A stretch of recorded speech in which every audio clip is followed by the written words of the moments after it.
Project Zomboid is a relaxing game about fishing and growing your garden until you see the racially motivated green men. Then it becomes a realistic survival game filled with suffering and agony. In this dark timeline, the Chinamen made noodles out of horsehair worms, and the COVID-20, aka the Nox infection, was created. We are one of the only unfortunate survivors of the once glorious human civilization, now turned to ashes. The goal is trying to survive for as long as we can, which is not easy because Project Zomboid uses common sense. And when you're playing a video game, you're not gonna say, I just ate a canned food, let me save the can for the time that the water goes out, so I can put the can outside, catch rainwater and boil it, so I have a steady water supply. You're probably gonna throw that away as trash. You will never grab the useless tissues, so when you ultimately catch a cold, you can't muffle your coughs and sneezes, and the zombies will hear you. You can also use anything that can logically be a weapon as a weapon, such as spoons that you can use to spoon the zombies, or scissors that you can use to scissor the zombies. Anyway, my point is that you're not used to such perfect common sense in a video game. The gamer brain is used to video game logic. It doesn't help that to survive in this game, you need food, water, regular hygiene, a good sleep schedule, managing your body temperature according to the weather, and much more. The UI in this game is truly awful. You're trying to fight the UI for half of your playtime. A lot of mods try to fix this abomination, but it is just unfixable. And the amount of micromanaging in this game makes me wish I was playing late game EU4. Mixing these two together makes the unholy creation of the Project Zomboid experience. Speaking of mods, the Project Zomboid community is passionate. Maybe a little too passionate at times. I thought I have seen it all when the zombies started moaning and dropping primogems upon dying. But then I saw a male Dokimura. I think this made me go insane, because after that I started hearing strange sounds.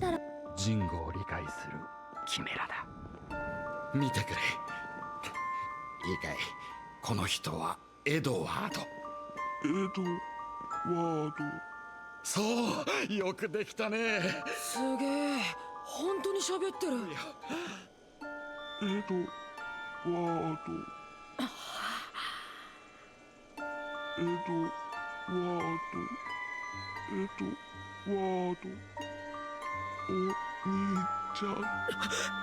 One time I downloaded a mod.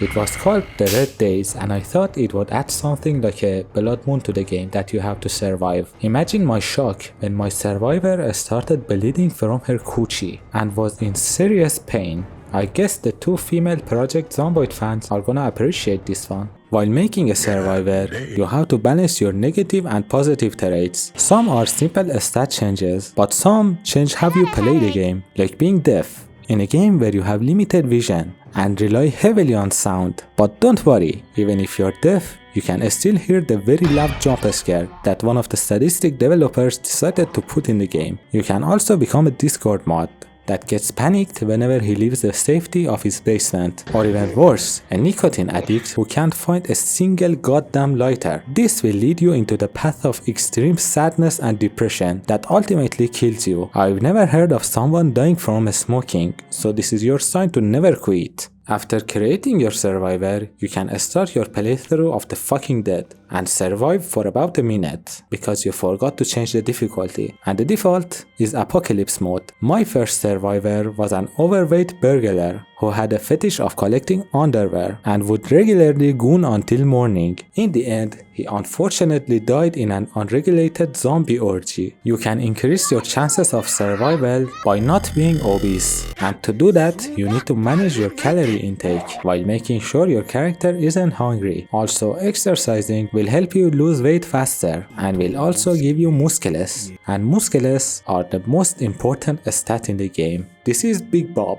He never left the house and only exercised. Day and night he would grind until the food supply ran out and he starved to death. But still, he was one of my happier characters. Every stat in the game can be increased by doing jobs related to the said stat, like uninstalling car parts to level up your mechanic stat. If you're a nerd, you can read books to get experience faster, but who has the time to read books in the apocalypse? After a week of survival, you most likely explored all of the town that you spawned in. This is when you hit M and realize how huge the Project Zomboid map is, you can travel town to town looking for supplies. But the best course of action is to go to Louisville, cause there are a lot fewer zombies here. And the city is a lot smaller compared to others, so you can find a lot of loot quickly. I advise you to rush to Louisville and press Q. You will thank me later. You can also try the multiplayer, but a lot of people don't want to get hunted down by Project Zomboid tryhards. So the core experience is with friends, which is a lot of fun, but telling your friends to buy Project Zomboid and play with you is like texting happy birthday to Ronaldo. So for the most part, you're alone, being the only human in this big ass world. And I know this is some people's wet dream, but after surviving for some time, it gets very lonely,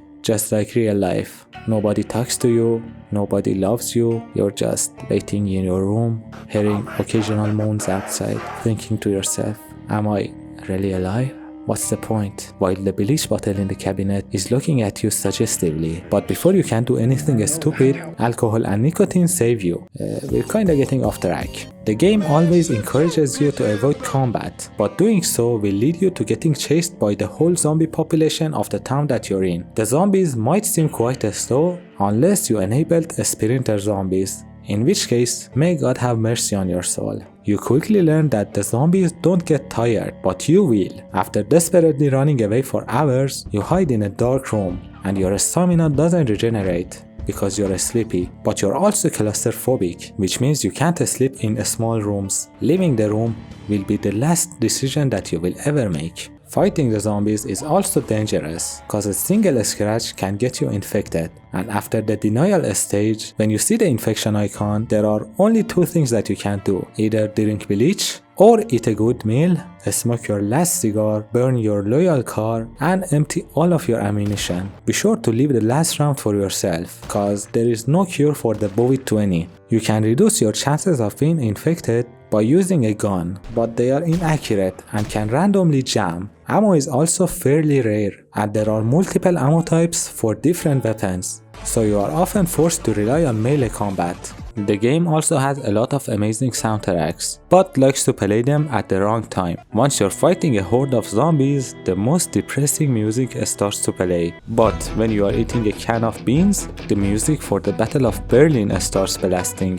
But no matter what happens, you always start a new character and do everything over and over again. This is when you learn that joy doesn't always come from happiness. Sometimes it comes from overcoming pain and hardship. If you agree to that sentiment, you most probably get picked by your goth mommy, but I won't judge you, you lucky bastard. Also, you can subscribe to my channel and leave a comment for me to write down your username, so when the inevitable zombie apocalypse starts, I drive my Peugeot 405 and come rescue you. Then we make our own kingdom. It would probably be worse than dying, but at least we tried. Anyway, thank you for watching the video, and I hope you have an amazing sleepover.